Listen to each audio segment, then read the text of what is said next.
Because of the burning and buckling of the Saratoga's decks, British Eagle and Ark Royal carriers needed water-cooled blast deflectors and deck plates. Because of prohibitive costs, only the Ark received this upgrade, which did indeed solve the problem.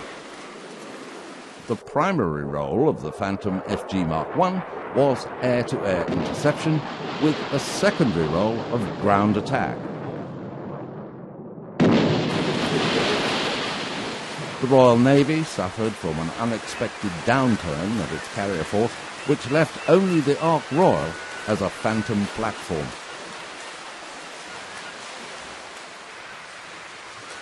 In 1978, because of government cutbacks, HMS Ark Royal was decommissioned, and the last Phantom launch from the Ark was on November